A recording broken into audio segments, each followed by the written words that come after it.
Bonsoir à toutes et à tous. Marine Le Pen ne ménage pas ses efforts. Elle tente, comme toujours, de gagner ses galons de patronne d'un parti crédible et respectable. Elle fait le ménage dès que l'un de ses petits camarades fait une sortie de route raciste. En attendant, la patronne du Front s'entoure d'experts et promet que la sortie de l'euro ne mettra pas la France à genoux, sans convaincre totalement pour l'instant. La bonne nouvelle pour le FN est venue du gouvernement avec un rapport explosif sur l'intégration.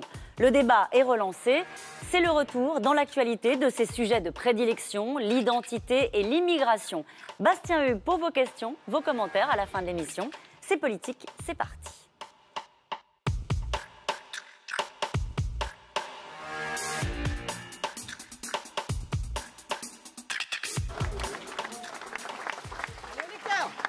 C'était la bonne surprise d'octobre.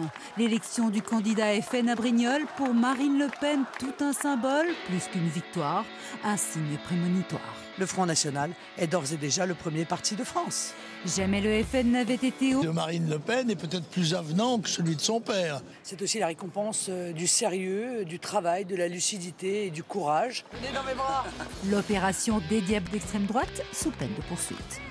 Extrême droite, ça fait extrémiste de droite. Alors je ne... Mais gare au faux pas, au risque de dérapage, par exemple en évoquant la libération des otages. J'ai trouvé cette extrême réserve étonnante, j'ai trouvé leur habillement étonnant. J'ai ressenti un malaise en voyant ces images. Et même si pour la première fois en 18 mois, la cote de Marine patine, avec François Hollande au plus bas et l'UMP en plein désarroi, la présidente du Front National garde le moral à 100 jours de municipal. Oui, mes chers amis, nous aurons beaucoup d'élus. Bonjour Marine Le Pen. Bonjour. Stéphanie Giroud qui passe me rapproche un peu plus du pouvoir. On rappelle que le Front National existe depuis le début des années 70, 1972. Pourquoi cette fois-ci ça marcherait? Mais je voudrais vous rappeler quand même que nous ne nous battons pas pour des personnes, nous nous battons pour des idées.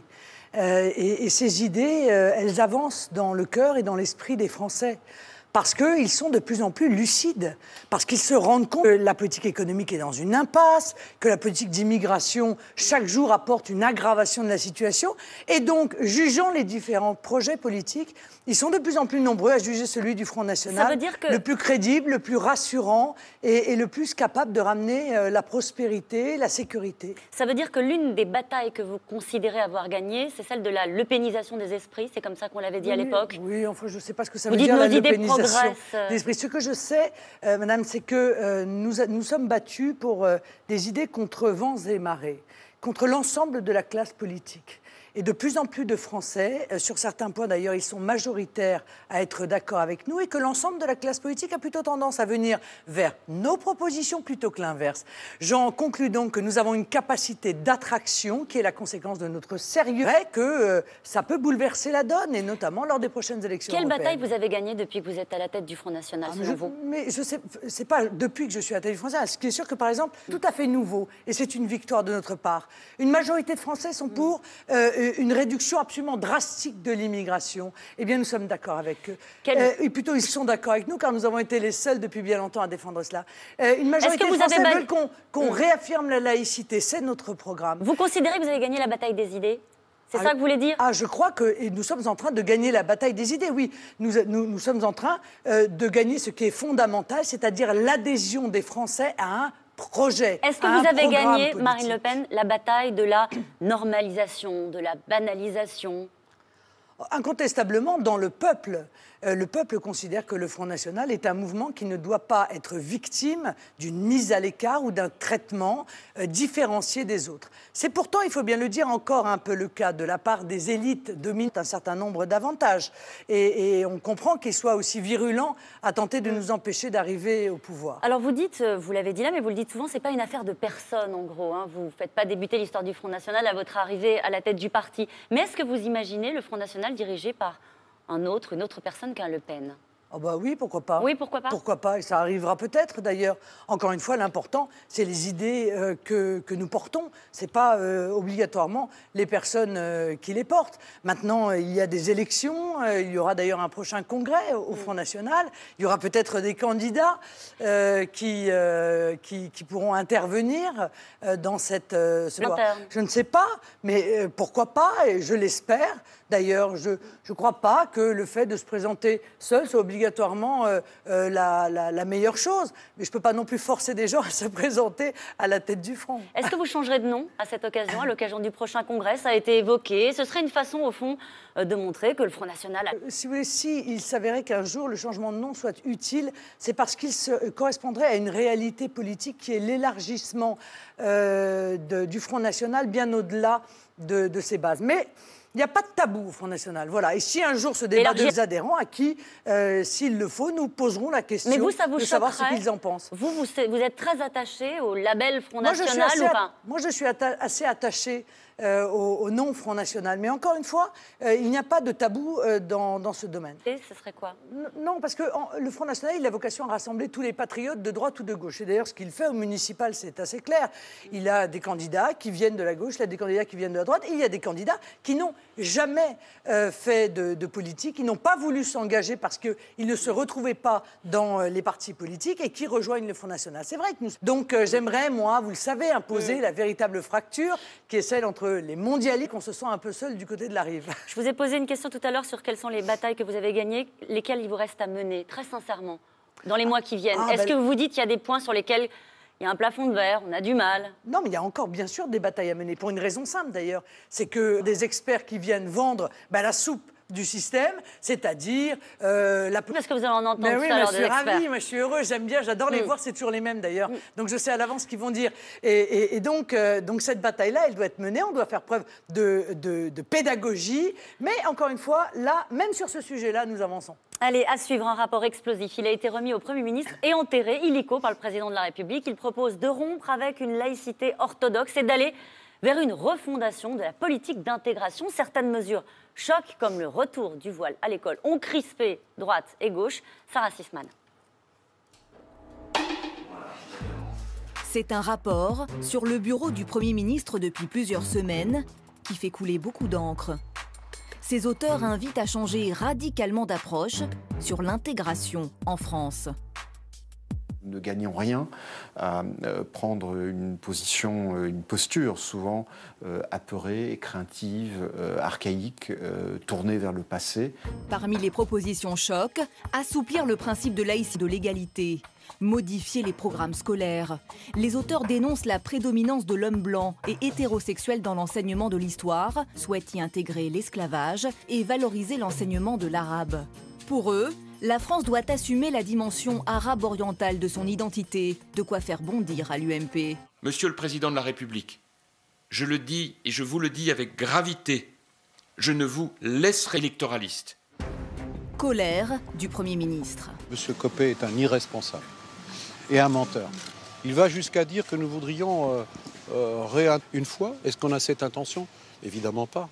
Une polémique qui s'est propagée. Une forme d'instrumentalisation des thèmes de l'identité, de l'immigration pour servir le Front National. Ils sont terribles à l'UMP, hein. Ils ne savent parler que d'eux-mêmes et défendre leurs propres intérêts électoraux. C'est bien plus ce qui est en jeu dans ce rapport. C'est une vraie vision de la société, mais qui n'est pas si différente de celle portée par l'UMP, parce que moi, je n'ai pas la mémoire courte. Hein. Moi, je me souviens bien quand même que sous Nicolas Sarkozy, il y a eu du communautarisme à tout va. Je me souviens bien que la laïcité n'est pas sortie renforcée du mandat de Nicolas Sarkozy. Hein, je me souviens que Nicolas Sarkozy avait nommé un préfet parce qu'il était musulman, par exemple, ce qui est vraiment là la démonstration d'un communautarisme qui est éminemment contestable. La loi sur le voile à l'école, rappelez-nous, c'est quand ?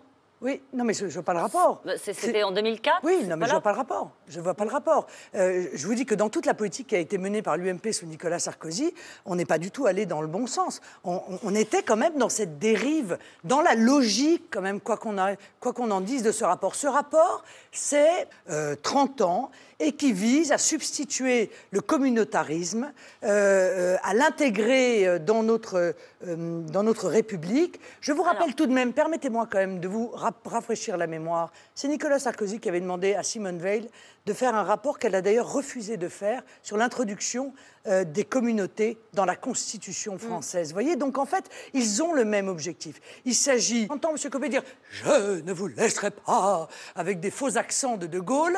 Je voudrais juste lui rappeler qu'ils ont quand même préparé le terrain à ce genre de rapport. Et moi, je n'ai aucune confiance dans l'UMP pour apporter une réponse très ferme à ce type de dérive. Sur le contenu de ce rapport précisément et sur la démarche du Premier ministre. Le contenu du rapport, c'est une déclaration de guerre à tout ce qui fait la France. Voilà, c'est clair. C'est une déclaration de guerre à la Constitution française, qui ne serait plus donc une et indivisible. C'est une déclaration de guerre à la République française, c'est une déclaration de guerre à l'histoire de France, c'est une déclaration de guerre à l'identité française, c'est une déclaration de guerre à tout ce qui fait la France. Est-ce que vous considérez qu'en France, il y a un problème d'intégration? Il y a un énorme problème d'intégration. Comment est-ce que pour une raison simple. Comment est-ce que vous parlez à cette France-là? Je vais vous donner juste 2-3 éléments que vous connaissez sans doute. Des descendants d'immigrés qui ont fait leurs études en France, qui sont nés en France à niveau licence, c'est de 14%, quand il est de 4,6% pour les enfants nés de parents français. Comment est-ce que vous, qui voulez être la présidente de la République française telle qu'elle est, vous parlez à ces Français-là? Bon, alors d'abord, j'arrête l'immigration. Car vous voyez, le problème de l'immigration, plus elle empêche, écoutez-moi, plus elle est massive, plus elle empêche non pas l'intégration, qui est un concept, moi, que je rejette, c'est un concept anglo-saxon, mais l'assimilation. Il est évident que dans un certain nombre de quartiers, dans des classes où il y a 14 ou 15 nationalités différentes, il est juste impossible d'assimiler ces enfants. Il est d'ailleurs impossible de leur transmettre un savoir qui est un bon niveau, ce qui explique bien souvent notre effondrement dans... Origine immigrée, dans ce rapport-là, il est même question de ne plus parler de Français d'origine immigrée. Ces Français, ces jeunes Français, première ou seconde génération, qui ont du mal à s'intégrer et qui sont français. Qu'est-ce que vous leur dites? Non, mais vous partez d'un postulat, si vous voulez.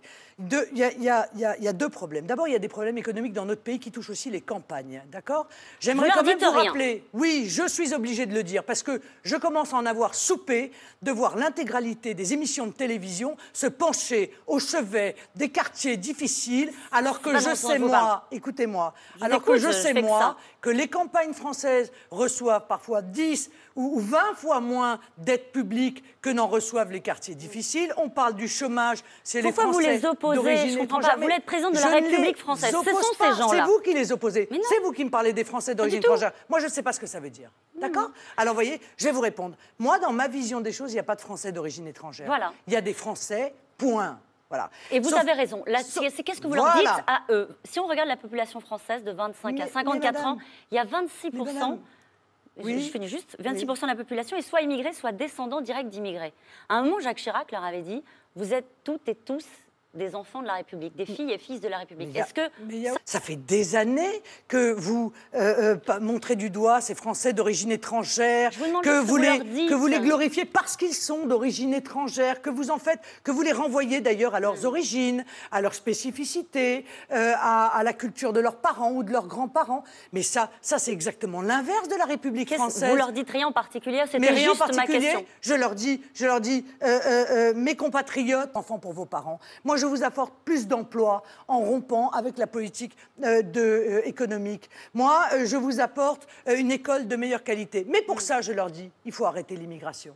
Car nous ne pouvons plus, nous sommes à un seuil de saturation en matière d'immigration. Sur le plan économique, sur le plan de la société, sur le plan culturel, nous ne pouvons plus accueillir, comme ça a été le cas sous Nicolas Sarkozy ou comme c'est le cas sous François Hollande, 200 000 étrangers légaux par an supplémentaires et probablement autant de clandestins d'ailleurs, ce qui fait énormément de monde à loger, à soigner, à qui trouver du travail, etc. Comment est-ce qu'on fait concrètement pour arrêter totalement l'immigration? On arrête l'immigration, on arrête de donner l'autorisation de séjour à des gens qui entrent sur le territoire et dont on nous explique qu'ils viennent travailler. J'ai vu que l'UMP, dans sa journée, sa énième journée de réflexion sur l'immigration, hein, parce que... Ils ont proposé un programme. Qu'est-ce qu'ils en ont fait? Oui. D'ailleurs, ils sont merveilleux. Ils proposent le retour de la double peine. Ils oublient de dire que c'est eux qui l'ont supprimé. Je rappelle pour les téléspectateurs que la double peine, soi-disant la double peine, c'était la possibilité pour la France de renvoyer dans leur pays d'origine ceux qui avaient commis des crimes ou des délits graves sur notre territoire. Ça me paraît quand même être la moindre des choses, mais Nicolas Sarkozy voyait autrement. Alors ils reviennent, faire et défaire, c'est toujours travailler. Ils proposent la suppression de l'AME. L'aide médicale d'État. Ah, c'est drôle parce qu'il y a pourtant eu un budget, là, il y a quelques jours, à l'Assemblée nationale, et ils n'ont pas voté, ils n'ont pas proposé d'amendement de suppression de l'AME. Pourquoi ne l'ont-ils pas fait? Et lorsque les députés du Front National ont proposé la suppression de l'AME, il y a quelques mois déjà, eh bien, ils ont refusé. Ils proposent aussi un plafond d'immigration légale. Et ils proposent ils disent une phrase qui est extraordinaire, ils disent « la mobilité est source d'enrichissement ». C'est drôle comme ces gens n'assument pas leurs idées. Donc, ils veulent de l'immigration économique. Mais nous avons 5 millions de chômeurs officiellement, car il y a des centaines de milliers de Français qui sont radiés des listes du chômage. C'est l'immigration choisie, ne vous n'y cherchent croyez même pas. Au principe de l'immigration choisie. Mais de faire venir les talents de l'étranger. Mais encore faut-il de l'emploi, madame. À partir du moment où on fait entrer des étrangers, aujourd'hui en France, artificielle sur le marché du travail entre les Français et les étrangers, et c'est un moyen de peser à la baisse sur les salaires. C'est peut-être pour faire plaisir aux grands patrons que l'UMP fait cette proposition, mais en l'occurrence, il est exactement dans l'axe des socialistes. Il y a 800 000 demandes par an, 80% de déboutés qui fabriquent de l'immigration illégale. Comment est-ce que vous vous attelez à ce problème-là? D'abord, je fais supprimer des pays qui sont autorisés, dont les nationaux sont autorisés. L'asile vient d'où? Il vient du Kosovo, il vient d'Albanie alors qu'on est en train d'envisager de les intégrer dans l'Union européenne. Ça n'a absolument aucun sens. On voit bien que c'est là une filière d'immigrés. Il suffit d'arriver, de déposer un dossier. On est pris en charge pendant, allez, grosso modo, un an, entre 1 an et 18 mois, intégralement, logé avec l'argent des contribuables. Et puis après, on vous dit non. Eh bien, vous restez dans la clandestinité. On est d'accord sur le fait que ça ne marche pas. Manuel Valls est d'accord sur le fait que ça ne marche pas. Qu'est-ce qu'il faut changer? Il faut revenir au fondement détourné de son sens pour pouvoir intégrer de l'aide humanitaire, une sorte de droit d'asile économique, puis un droit d'asile sanitaire. Ce serait quoi Et que, effectivement, vous êtes persécuté à titre personnel par votre gouvernement. Dans ces conditions-là, oui, vous pouvez faire une demande de droit d'asile. Quel que soit votre pays d'origine. Ben non. Enfin, écoutez, il y a des pays qui sont des démocraties, considérées par tous comme telles, quoi que vous me direz. Le seul à qui j'aurais accordé le droit d'asile, qui a été refusé sur le plan politique dernièrement, c'était M. Snowden, et pourtant, il était persécuté par les États-Unis. Allez, à suivre vos amis les experts. Le programme économique du Front National, malgré les bons sondages, taille de la crédibilité. Et en période de crise, c'est son programme économique qui est étrayé par les experts. Lise Barcellini, Mathieu Despiau et Guillaume Biron. Parmi les 12 engagements de Marine Le Pen, des promesses pour améliorer le pouvoir d'achat. Exemple, une augmentation de 200 € net pour tous les salaires inférieurs ou égaux à 1 500 €. Une promesse financée par l'instauration d'une taxe sur les biens importés. C'est un engagement qui est une fausse promesse envers les personnes qui sont visées par le programme de Marine Le Pen, puisque même pour les ménages modestes, vous avez sur un panier de consommation, vous avez un produit sur 5 qui est importé. Donc ce qu'on va donner d'un côté à ces personnes, on va leur reprendre de l'autre par l'augmentation des prix des biens qui sont importés. Ces promesses économiques, Marine Le Pen les finance en créant de la monnaie par une sortie de l'euro. Une mesure phare aux effets économiques considérables, hausse des taux d'intérêt et donc explosion du coût de la dette, mais aussi renchérissement immédiat des importations et fuite des capitaux. En termes d'impact sur l'emploi, c'est la disparition au moins d'1 million d'emplois.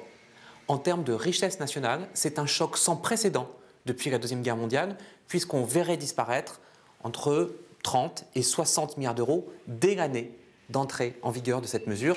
Une sortie de l'euro qui aurait un autre effet immédiat, une explosion de l'inflation et donc une perte de pouvoir d'achat. Bon, alors ce sujet vous a fait sourire, c'est toujours la sortie de l'euro qui... Amis, experts, d'où parles-tu?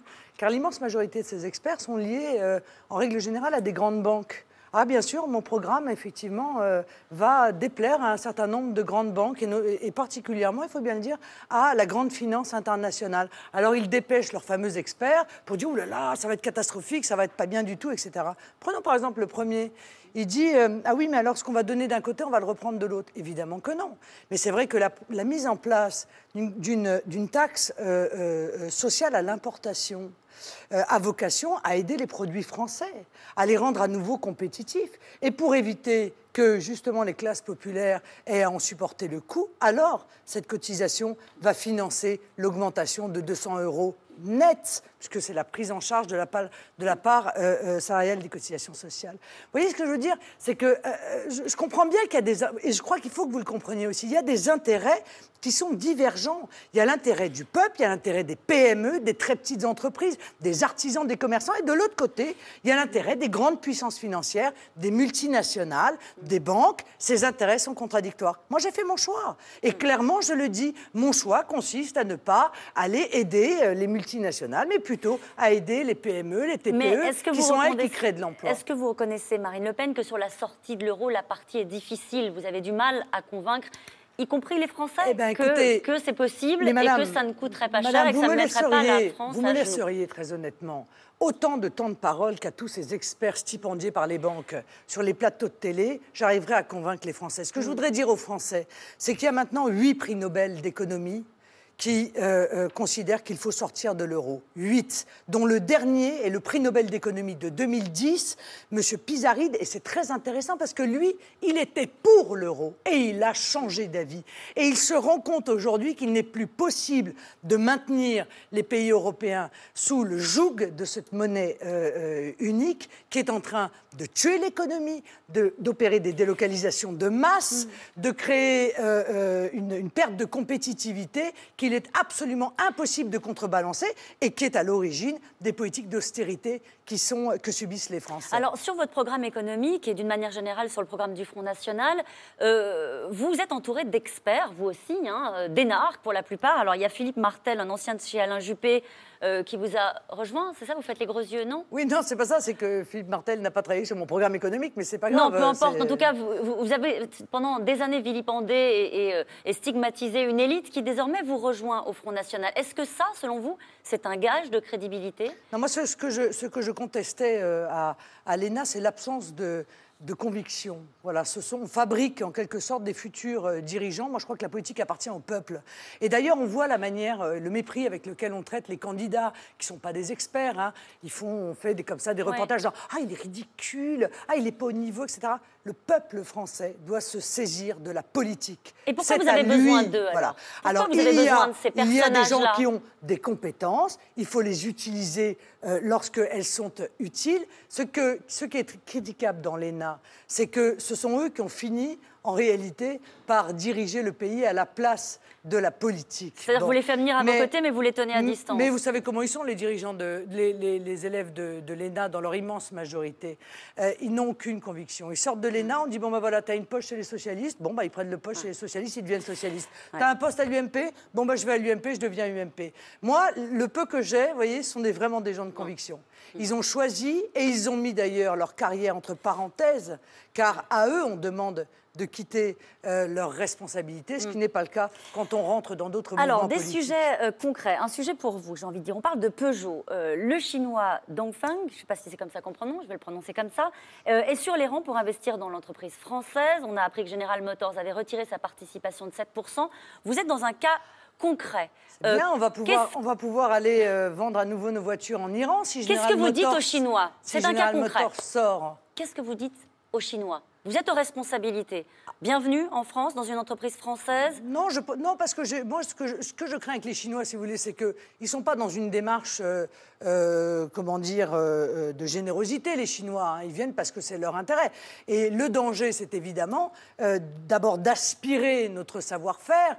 Les Chinois sont très forts pour ça, on ne peut pas leur reprocher. Hein. C'est nous qui leur avons déroulé le tapis rouge. C'est-à-dire qu'en règle générale, ils nous achètent ou ils rentrent dans des les entreprises, ils aspirent le savoir-faire et ils vont refaire en Chine exactement la même chose à un coût très inférieur. Donc dans ce cas précis, comment est-ce que vous le traitez? Ça, c'est très ennuyeux. Ça, c'est très ennuyeux. Donc je préférerais quand même que nous gardions la maîtrise française de notre entreprise. Mais pour cela, il faut prendre des mesures, notamment des mesures pour mettre en œuvre un protectionnisme intelligent.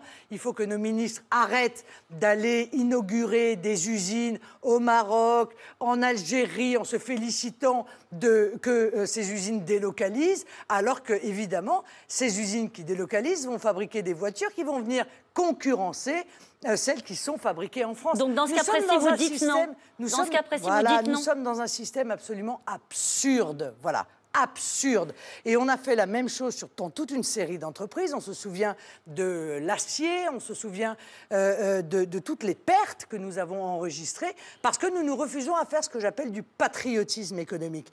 Parce que nous nous refusons à donner, par exemple, un avantage à nos entreprises dans les marchés publics, c'est-à-dire des marchés qui sont payés avec l'argent des contribuables. Pardonnez-moi d'y revenir, Marine Le Pen. Oui. C'est un cas très précis, ça concerne de nombreux emplois en France. C'est une entreprise qui est identifiée, une entreprise familiale, Peugeot. Dans ce cas précis, vous dites aux Chinois... Je vous l'ai dit, il faut faire du patriotisme économique et protéger nos entreprises de la concurrence internationale déloyale. Voilà. Et croyez-moi, on s'en portera beaucoup mieux. Et c'est si vrai d'ailleurs que beaucoup de pays dans le monde le font. Les États-Unis font ça. Ils font évidemment du patriotisme économique. Ils avantagent leur propre entreprise. Et nous serions les seuls qui n'aurions pas la possibilité de le faire parce que c'est interdit par le dogme de l'Union européenne. Un mot sur la formation professionnelle. François Hollande a parlé d'un accord majeur. Un chômeur sur 2 au lieu d'un chômeur sur 4 aura accès désormais à cette formation. Tous les salariés auront un compte personnel de formation. Est-ce que vous dites c'est un accord majeur? Mais non, c'est un accord complètement mineur. Pour une raison simple, c'est qu'il ne change strictement rien. Je rappelle quand même aux Français que la formation professionnelle, c'est 32 milliards. Et ce rapport porte sur 6 de ces 32 milliards. Donc c'est totalement mineur. Et puis surtout, ça ne change rien aux équilibres qui sont ceux de la formation professionnelle et qui sont éminemment décriés. Je vous rappelle quand même le rapport Perruchot qui a été enterré en 2011 et qui dénonçait le fonctionnement de la gestion paritaire. Qu'est-ce qu'il faudrait changer concrètement? Mais il faudrait des mesures d'économie drastiques sur les frais de fonctionnement internes des partenaires sociaux. Il faudrait un contrôle accru de l'État sur les sommes qui sont allouées. Il faudrait une publication du financement des syndicats notamment et des organismes paritaires. Il y a une suspicion? Oui, il y a une suspicion claire et il y a des dérives graves et répétées de la gestion paritaire auxquelles personne n'apporte de réponse parce qu'en réalité ce sont leurs petits copains. Bon, il faudrait redistribuer, que l'argent ainsi collecté soit redistribué à 100%. Pour les salariés qui bénéficieraient d'une formation. Il n'y a aucune raison pour que cet argent soit perdu dans le circuit pour aller je ne sais pas, financer comme ça des organismes qui s'en mettent plein la lampe. Il faut un contrôle réel de la réalité des formations et de la réalité des organismes. Ça fait des années que nous le disons. Or, aujourd'hui, eh bien, ce sont toujours les PME qui, en réalité, voient peser sur elles le poids de cette formation sans qu'aucun contrôle ne soit effectué sur elles. Alors là, il va bénéficier davantage aux TPE. Oui, mais ça c'est ce qu'on dit pour faire passer la pilule. La réalité c'est que les PME vont continuer à avoir d'ailleurs 163 taxes pesées sur elles et qu'on est encore le pays où il y a une obligation de cotisation pour les PME, les professions libérales. Ça n'existe pas ailleurs. On est le seul pays d'Europe où ça existe, mais en même temps on a la formation la plus faible. C'est donc que l'argent s'évapore. Un mot sur la fiscalité. La réforme de la fiscalité, la remise à plat de la fiscalité.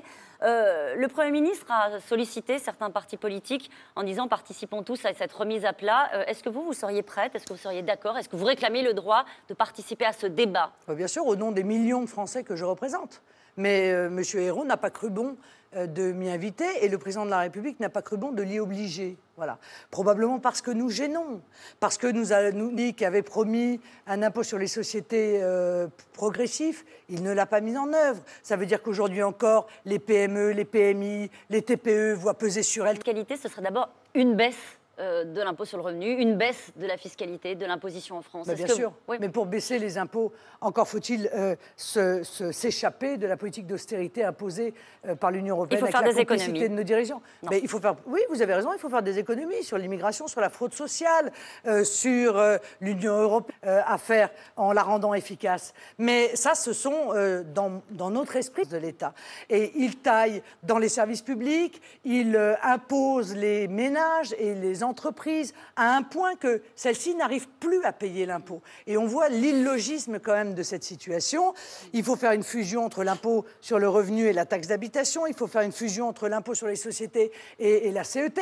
Il y a beaucoup de pistes possibles. Mais surtout, il ne faut pas alourdir cette fiscalité. L'alourdissement de la fiscalité sur les classes moyennes et sur les PME, sur lesquelles déjà pèsent. Qui sont encourageants.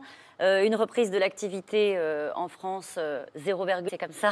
Je vous assure que... Alors, vous réjouissez non, pas. c'est pas ça. C'est que moi, j'ai une baisse de la production industrielle de moins 1,1 dans la zone euro. Un début d'inversion de la courbe du chômage, même si c'est un début. Non, et de moins 0,2% en France. Une baisse de la consommation, une baisse de l'investissement. Donc, selon vous, les indicateurs que vous avez, vous, annoncent écoutez, je sais pas, une année 2014 pire que l'année 2013. Et les derniers éléments de réjouissance du gouvernement consistaient à se réjouir d'une baisse de 20 000 chômeurs de la catégorie A, en oubliant que A plus B plus C, c'était plus 39 000. Bon. Donc, qu'est-ce que ça veut dire, ça ? Ça veut dire qu'on va très mal. Et c'est tout à fait, entre guillemets, normal, puisque les mêmes causes entraînent les mêmes effets. Tant qu'on reste dans le modèle économique qui est celui de la directive détachement des travailleurs, de la concurrence déloyale échevelée, de l'ouverture totale des frontières, du laisser-faire, laisser-passer, de l'austérité pour sauver l'euro, parce que les politiques d'austérité sont là pour sauver l'euro. Tant qu'on restera, tant qu'on ne rompra pas avec cela, eh bien, on continuera à voir le chômage augmenté. Alors, on essaye de limiter la casse avec les emplois aidés. Sur la directive détachement. Non, il n'y a pas... Non. Mais tout ça, c'est de l'enfumage. L'accord, il a consisté à dire, on va lutter contre la fraude. J'étais très inquiète, moi, parce que je pensais que la fraude, quand même, on luttait contre la fraude tout le temps. Ben non, j'apprends qu'on ne lutte pas contre la fraude. On s'est réunis pour lutter contre la fraude. Mais... imaginons même qu'ils se mettent à lutter contre la fraude. On ne sait pas avec qui d'ailleurs, parce qu'ils n'ont pas le personnel. Il n'en demeure pas moins qu'aujourd'hui, un salarié d'Europe de l'Est va être payé le SMIC comme un salarié français, sauf que les charges payées par l'entreprise seront 30 à 40% inférieures. Donc on crée une préférence étrangère sur le territoire français. On donne un avantage, on pousse en quelque sorte les entreprises à aller embaucher des travailleurs à bas coût au détriment des travailleurs français qui, eux, se retrouvent au chômage. C'est ce qui s'est passé chez GAD. Et ça, c'est une bombe à fragmentation sociale. C'est terrifiant. Et évidemment, les socialistes font mine d'avoir changé cela. Ils n'ont strictement rien changé au fond de cette directive. Vous parliez de GAD. À suivre, justement, le gouvernement au chevet de la Bretagne. Un pacte d'avenir de 2 milliards d'euros a été bouclé pour répondre à la colère des bonnets rouges, mais surtout à l'avalanche de restructuration et de plans sociaux dans l'agroalimentaire, les télécoms et l'automobile. Magali Lacroze, Stéphane Lopez. Ni un pacte à 2 milliards d'euros pour les secteurs en crise. Épaulé par sa garde rapprochée, le Premier ministre fait un pas vers la revendication première des Bretons. Nous avons besoin de régions fortes, de régions innovantes. La décentralisation en Bretagne sera à l'ordre du jour du Parlement en avril. Alors pour montrer sa bonne volonté, c'est le débat sur la légalisation des langues régionales. C'est le début d'une nouvelle étape, parce que les Bretons, depuis 40 ans, ont montré qu'ils savaient faire face, qu'ils n'acceptaient pas le déclin, qu'ils avaient l'amour et la fierté de leur région. Pas sûr que quelques mots en breton suffiront à éteindre la fronde. Devant le Parlement de Bretagne, les bonnets rouges condamnent un pacte décidé à Paris. Les bouts, ça passe pas. Alors pour mettre en avant leur autonomie, ils lancent eux-mêmes leurs états généraux. 40 comités rassembleront leurs revendications. Armor Luxe, Made in Quimper. La version 2014 des bonnets rouges se veut plus structurée et déterminée à faire plier le gouvernement, notamment sur l'écotaxe. Le gouvernement a réussi à déminer la colère des bonnets rouges ? Mais écoutez, le gouvernement essaye, encore une fois, d'effectuer un débat de diversion en allant offrir à M. Troadec un joujou, parce que M. Troadec est un séparatiste breton, bretonnant. Il n'y a qu'un malheur, c'est que moi, je lui dénie toute légitimité pour représenter de ces petits entrepreneurs, de ces salariés qui sont victimes de l'euro et de la concurrence internationale déloyale. En quoi le fait d'imposer cette scandaleuse, d'ailleurs, l'eau à ceux qui l'ont perdu à Gade? Vous pouvez me dire, quoi, ils pourront pleurer en breton, c'est ça? Bon, c'est ridicule. 2 milliards d'euros. Mais ce sont des sommes qui étaient en Lorraine. C'était une avance sur le projet de contrat État-région. Ils ont fait la même chose à Marseille. Je veux dire, il faut arrêter un petit peu de mentir aux gens. Ceux qui étaient à Quimper, qui ont manifesté, eux, ils ont dit des choses très claires. Ils ont dit l'euro est une monnaie trop chère qui tue notre compétitivité. Nous sommes en concurrence déloyale avec des pays européens. En l'occurrence, Gade, c'est l'Allemagne. Voilà. Et le gouvernement, celui-là et celui d'avant, n'ont apporté aucune réponse à cela. C'est ça la préoccupation. Tous les domaines, Madame Roux, les Français vivent cette concurrence internationale déloyale. C'est vrai dans l'agriculture, c'est vrai dans les légumes et les fruits, c'est vrai partout, partout, partout. Et alors, on leur lance un joujou, une babale derrière laquelle... De faveur pour la Bretagne que vous déplorez. Mais non, il arrive avec son petit seau dès qu'il y a un incendie. Il y a un incendie à Marseille, hop, un petit seau, 2 milliards. Il y a un incendie en Bretagne, hop, un petit seau, 4 milliards. Il y a un incendie en Lorraine, hop, un petit seau, quelques milliards. Voilà. Mais tout ça, ce sont des promesses qui sont des promesses en l'air ou qui sont des promesses qui ont déjà été faites et des financements qui ont déjà été débloqués. Donc c'est du vent, c'est du mensonge, c'est du cynisme. C'est ça le plus critiquable. Est-ce que le climat reste le même? Fin novembre, on croyait la coagulation de ces mouvements de colère liés à un ras-le-bol fiscal des patrons, des artisans, des Bretons. Est-ce que vous considérez que le climat reste le même ou que le gouvernement... Non. Et évidemment, il ne l'a pas apaisé pour une raison simple, c'est qu'encore une fois, à eux. Et ils vont se rappeler à eux, aux municipales et aux Européens. Ils ont construit de cette coproduction UMPS qui aujourd'hui est à l'origine du désastre économique et social que nous vivons. Qu'est-ce que vous répondez aux élus de l'UMP notamment qui disent au fond il va y avoir des triangulaires et c'est une chance pour le Parti socialiste. Il y a même certains socialistes d'ailleurs qui ont fait un argument avant ces élections en disant ça va plutôt bien se passer pour la gauche grâce au Front National car il y aura des triangulaires qui vont favoriser le Parti socialiste. Qu'est-ce que vous répondez à cela? J'attends avec impatience de voir ce que vont faire ces candidats UMP et PS lorsque le Front National sera arrivé en tête et qu'on sera dans le cadre d'une triangulaire. J'attends avec impatience de voir s'ils ne vont pas appeler à voter les uns pour les autres, comme ils l'ont fait à Brignoles, avec, il faut bien le dire, un certain échec. Mais ce qui démontrera qu'ils se battent, ils font mine de se battre sur les estrades ou à l'Assemblée, mais qu'en réalité, dès qu'ils sont en difficulté, ils arrivent quand même à sauver la mise l'un l'autre, toujours. Est-ce que vous avez un objectif chiffré? Pourquoi vous refusez de donner un objectif chiffré? Mais parce que je ne sais pas ce que les Français vont des quadrangulaires et que par conséquent, il est très difficile de savoir quels seront les résultats de ces élections municipales. Donc ma réponse, c'est combien est-ce que j'espère de villes? Le plus possible. Je vais vous montrer une image. C'est Florian Philippot qui est en campagne et qui utilise une croix de Lorraine qu'il a mixée avec la flamme du Front National. Je crois qu'on va la voir. Est-ce que ça vous dérange? Alors ça dérange les gaullistes qui sont scandalisés par... Forbach. Bon, par conséquent, il dit qu'il est gaulliste. Qu'il utilise une croix de Lorraine, qu'il utilise une croix de Lorraine dans sa municipale de Forbach, je pense que personne ne va s'en étonner. Il est gaulliste, il le dit. Bon, ben voilà, il a le droit de l'être. On a le droit d'être gaulliste au Front National. Il dit le Front National est un parti gaulliste. Non, c'est pas. Non, le Front National est un parti qui partage la vision gaullienne, une vision gaullienne de la France, c'est-à-dire une France souveraine. Ce qui est aujourd'hui, hélas, un souvenir, car grâce à l'action conjuguée de l'UMP et du PS, la France n'est plus souveraine. C'est-à-dire que les Français, de leurs lois, puisque les directives européennes sont supérieures en autorité, ils ne peuvent plus décider de leur monnaie, ils ne peuvent plus décider de leur budget, ils ne peuvent plus décider de leur politique économique. Voilà, c'est qu'ils le veulent, lors notamment des élections européennes. Allez, à suivre notre dossier, les ambitions européennes de Marine Le Pen. Votre rêve, conduire un groupe de députés europhobes et nationalistes au Parlement européen. Alors pour cela, une autre campagne se joue en coulisses auprès des responsables de partis d'extrême droite européens, dont le FPE autrichien, Margot Chouraki et Pierre europhobe, nationaliste. Marine Le Pen est une femme de poigne. Elle incarne une rupture qui s'opère au sein de tous les partis patriotiques d'extrême droite européens. Comme Heinz Christian Strache, ici en Autriche, qui est un leader plus jeune à la tête d'un parti rajeuni. C'est la même chose en France avec ce changement de génération. C'est un nouveau style, une politique qui n'est plus seulement tournée vers le passé, vers l'histoire, mais vers l'avenir. Nous sommes des partis qui se battent pour l'identité de nos peuples, de nos États, pour l'identité culturelle et nationale.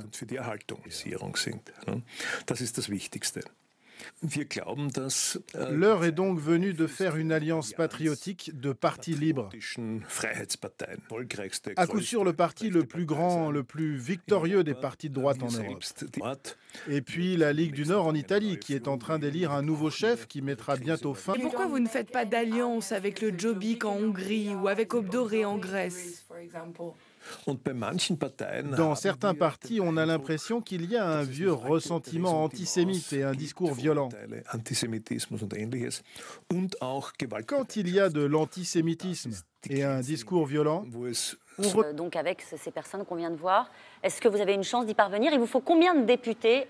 Il faut 25 députés et 7 nationalités différentes. Je pense que nous y parviendrons. J'ai beaucoup d'espoir, nous avons beaucoup travaillé et nous allons être un véritable groupe politique, pas seulement un groupe technique qui se met ensemble pour obtenir certains avantages. Nous allons être une grande force politique.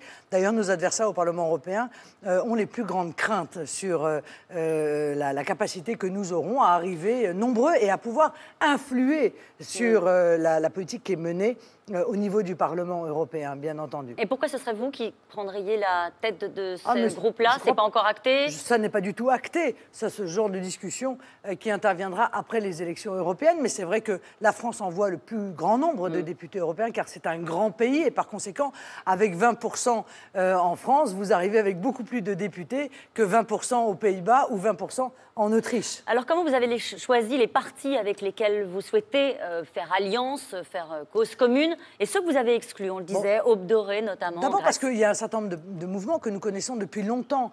Les dirigeants se fréquentent, ils se connaissent, ils travaillent ensemble. Nous avons travaillé ensemble, nous sommes dans des relations de confiance. C'est le cas avec le Vlaams-Belang, c'est le cas avec les démocrates suédois, c'est le cas avec le FPO autrichien. Et donc, nous nous connaissons bien, nous savons quels sont les points communs que nous avons. Nous partageons cette idée de retour des souverainetés nationales. Nous partageons évidemment les plus vives critiques à l'égard du fonctionnement de l'Union européenne que nous considérons comme profondément antidémocratique. Et que vous pourrez changer de l'intérieur? Bien sûr, on va faire tout ce qui est en notre pouvoir pour changer cela et pour bloquer, si vous voulez, toutes les directives qui aggravent la situation, qui vont à l'encontre. Surtout, nous allons, je crois, profiter de cette élection pour réclamer un référendum. Il n'y a aucune raison que les Français se soient vus imposer une constitution européenne qu'ils aient dans l'Union européenne ou ce qu'ils désirent dans l'Union européenne. On construit l'Union européenne sans eux, contre leur volonté. Et il faut à tout prix obtenir, et nous l'obtiendrons, plus nous serons... Mario Draghi, le patron de la BCE dans le JDD aujourd'hui, dit qu'il craint une vague nationaliste, populiste, c'est selon, et que ça pèserait sur l'euro, sur le fonctionnement de l'euro. Qu'est-ce que vous lui répondez? Alors, Dieu merci, c'est exactement ce que nos électeurs veulent. Ils veulent exactement que nous pesions justement sur les politiques qui sont menées par l'Union européenne, que nous empêchions les mauvais... Ça ouvrirait une phase d'instabilité, vous le savez bien. Ce monstre supranational, oui, mais ça c'est ce qu'ils disent dès qu'ils sont en difficulté, dès qu'ils se rendent compte que le peuple, que ça va se voir, que les peuples européens sont contre ce qu'ils sont en train de faire, ils disent oh là là, ça va être l'instabilité. Eh bien, ce sera l'instabilité, leur instabilité, l'instabilité des grandes multinationales. À nouveau les peuples européens au Parlement. Nous allons leur rendre la parole. Et croyez-moi ça, les messieurs comme M. Draghi, ça doit beaucoup les déranger. Donc en gros, vous défendez l'instabilité. Donc après les européennes, ça veut dire que ça va tanguer, c'est ça? Évidemment, mais madame, c'est la grande partie de l'UMP, c'est-à-dire la droite et la gauche sont comme ça. Ah, ça, c'est la stabilité. Ça, depuis 15 ans, des directives sont votées main dans la main entre l'UMP et le PS. C'est ça, leur stabilité. Mais moi, je ne veux pas de cette stabilité-là. Et les Français n'en veulent pas. Et c'est la raison pour laquelle je crois qu'ils vont exprimer lors des élections européennes. Comment ça se traduit, l'instabilité dont vous parlez? Comment ça va se traduire? Eh ben, ça va se traduire simplement. Ça veut dire que dans le cadre de ce bel hémicycle, eh bien, les directives qui nuisent aux intérêts des Français et qui nuisent aux intérêts des peuples européens ne seront pas votées, dis donc. Vous les bloquez? On les bloquera. Incroyable. De l'Europe de l'intérieur. Superbe, on va revoir à nouveau la démocratie dans cet instant. Vous avez un exemple concret à nous donner d'un texte qui aurait été bloqué? Mais 1000, regardez, on vient de bloquer le rapport Estrella, qui est le rapport qui voulait nous imposer la théorie du genre, avec dizaines et des dizaines de députés européens qui vont défendre la nation, qui vont défendre la souveraineté, qui vont défendre l'intérêt des peuples. Ce que ça va pouvoir avoir comme conséquence, c'est très important. C'est même historique. On peut être face à un virage absolument historique de cette mauvaise construction européenne. C'est pour ça qu'il faut que tout le monde, tous les Français aillent voter. Je vous ai posé la question tout à l'heure sur ceux avec lesquels vous souhaitez vous alliez travailler et ceux que vous avez exclus. Est-ce que les partis auprès desquels vous allez vous afficher, vous considérez qu'ils sont tous fréquentables? On a souligné pendant toute la durée de l'émission le travail que vous avez fait pour donner des gages de crédibilité, etc. Mais bien sûr que oui, sinon nous ne les prendrions pas dans notre groupe. Ça correspond aux idées que vous défendez en France. Oui, mais oui, bien sûr, sauf que nous sommes, encore une fois, nous avons les mêmes idées sur l'Union européenne. Après, chacun... Oui, non, mais si nous sommes heureux, ça veut dire que dans certains pays, ils vont vouloir, par exemple, une politique économique plus libérale, dans d'autres, moins libérale. Ça, c'est la liberté de chaque peuple de décider pour soi. Et nous n'allons donc pas imposer un modèle commun à tous. C'est exactement ce que nous contestons. Vous connaissez Bastien Hugues, il a écouté attentivement l'émission et il relaie les questions des téléspectateurs. Bonjour Marine Le Pen, on a reçu beaucoup de commentaires pour vous aujourd'hui sur France TV Info, notamment quand en début d'émission vous avez déclaré, je cite, en avoir marre de ces émissions télé qui se penchent sur les quartiers difficiles et jamais a toujours pointé systématiquement du doigt les problèmes liés aux banlieues et à l'immigration plutôt que les problèmes liés aux campagnes. Mais c'est totalement faux, puisque j'ai fait moi-même la tournée des oubliés. Justement, j'ai pris la peine, alors que chacun essayait de faire du clientélisme en allant, encore une fois, au chevet de telle ou telle partie de la population dans un but clairement électoraliste. Hein. Je vais vous dire, je ne me fais aucune illusion. Justement, j'ai fait la tournée des oubliés. Je suis allée dans les campagnes, je suis allée dans les villages de France pour montrer les conséquences de la politique qui était menée et dire, vous voyez, ici aussi, il y a des gens malheureux. Ici aussi, alors ils ne brûlent pas de voiture, c'est vrai. Ils ne tombent pas dans la délinquance, c'est vrai. Ils prennent leur situation avec beaucoup de sagesse, beaucoup de patience, trop de patience. La question, c'est qu'on vous a plus entendu parler d'immigration que d'agriculture. Mais c'est faux, ce que vous dites est totalement faux, mais il y a un énorme problème d'immigration et un énorme problème d'agriculture. Eh bien, je parlerai de toutes les difficultés qui sont celles du pays, mais en tout cas, je n'arrêterai pas de parler d'immigration parce que c'est alors qu'elle est évidemment un sujet de préoccupation des Français. Sur l'immigration, justement, encore une deuxième question sur France TV Info. Vous réjouissez-vous d'entendre l'UMP vouloir réformer l'aide médicale d'État, le RSA, le regroupement familial ou l'espace Schengen? Comment expliquez-vous qu'il ne l'ait pas fait plus tôt? Voilà, c'est à eux qu'il faut poser la question. Pour une raison simple, c'est que ce sont des gens complètement insincères. À chaque fois que s'approche des élections, ils viennent. C'est la raison pour laquelle, d'ailleurs, Nicolas Sarkozy a été battu. Et c'est la raison pour laquelle, Dieu merci, il ne profite pas de l'effondrement du Parti socialiste, parce que je crois que les Français ont compris maintenant ce que vaut l'UMP et ont compris que ce n'est pas l'UMP qui changera la politique d'immigration dans notre pays. On poursuit avec une question sur la Centrafrique postée sur France TV Info. Pourquoi le président d'honneur de votre parti critique-t-il l'intervention française en Centrafrique alors que son parti la soutient? Qui de Marine ou de Jean-Marie doit-on écouter? Il a dû exprimer des positions un peu plus nuancées, c'est son droit d'ailleurs, nous ne sommes pas une secte. Hein. Et par conséquent, chacun a le droit d'avoir sa sensibilité. Je crois qu'il est inquiet, et nous le sommes à chaque fois que nous intervenons à l'étranger d'ailleurs. Hein. Nous sommes toujours inquiets sur la transformation de ces interventions qui sont toujours censées être rapides en des interventions qui durent, qui s'étalent dans le temps, d'autant plus que le budget de la défense ne cessant d'être abaissé, eh bien la réalité c'est que nous n'avons plus les moyens de de ses interventions il fallait y aller ou pas à l'étranger. Moi, je pense qu'il faut y aller, mais encore une fois, avec un cahier des charges très clair. Ce qui est inquiétant dans l'intervention, on ne sait même pas quel est le but de cette intervention. Je pense que le but, c'est quand même de transférer le plus vite de ceux qui nous ont demandé d'intervenir, l'organisation le plus rapidement possible.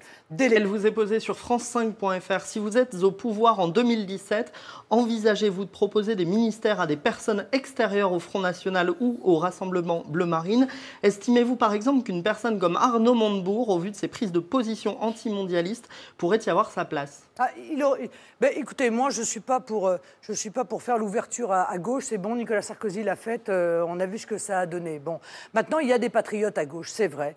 Et si ils ont des compétences, eh bien, ils peuvent nous rejoindre et ils peuvent trouver leur place. Vous avez un nom en tête ? Et ils peuvent trouver leur place dans un gouvernement. Vous savez, il y a un certain nombre d'économistes qui sont soi-disant de gauche et qui, en réalité, sont des économistes patriotes, qui sont classés à gauche, qui pourraient demain, après tout, peut-être avoir des responsabilités dans un gouvernement de Rassemblement Bleu Marine. Pourquoi pas? Merci beaucoup, mais Bastien. Montebourg, s'il était vraiment sincère, il quitterait le PS. Bon. Et pour vous rejoindre? Ah bah peut-être, oui. Pourquoi pas? Ouais, la main tendue de Marine Le Pen à Arnaud Montebourg. Allez, on va passer aux photos d'actualité de la semaine. On verra, écoutez. En tout cas, ça, c'est un vrai sujet. François Hollande ne se rendra pas, y compris Laurent Fabius, n'ira pas non plus au JO de Sochi en 2014. Est-ce que cette décision, vous la trouvez normale, étant donné les violations des droits de l'homme qui sont dénoncées ici ou là, et certains... Monsieur Sarkozy n'était pas allé non plus à l'ouverture des Jeux Olympiques. Ce n'est pas une obligation, ce n'est pas une tradition mondiale que l'ensemble des dirigeants aillent à l'ouverture des Jeux Olympiques. Je trouverais ça étonnant si c'est pour ces raisons-là. Oui. Je trouverais ça étonnant parce qu'il me semble, moi, que M. Hollande et M. Fabius passent leur vie à cirer les pompes des Qataris ou des Saoudiens, dont le moins qu'on puisse dire, c'est qu'en matière d'homosexualité, voyez-vous, ils ne sont pas au top des droits de l'homme, voyez. Parce que s'il y a bien des deux pays dans lesquels les homosexuels sont persécutés, c'est bien en Arabie Saoudite et au Qatar. Donc je trouverais ça, là, pour le coup, assez contradictoire. Je vous montre une dernière image, il nous reste 25 secondes. Ce qui n'est pas le cas en Russie, Sarkozy, je vous signale quand même. Voilà, ça sera le mot de la fin. Nicolas Sarkozy et François Hollande se sont vus cette semaine aux obsèques de Nelson Mandela. C'est la tête d'affiche de la prochaine présidentielle. C'est la continuité, surtout. La continuité de l'ancien au nouveau, sans aucun changement de politique. Quant au retour de Nicolas Sarkozy, moi j'ai les plus grands doutes. Merci beaucoup Marine Le Pen d'avoir été notre invitée. C'est la fin de cette émission. Passez de très belles fêtes. Je vous retrouve le 12 janvier. Bonne soirée sur France 5.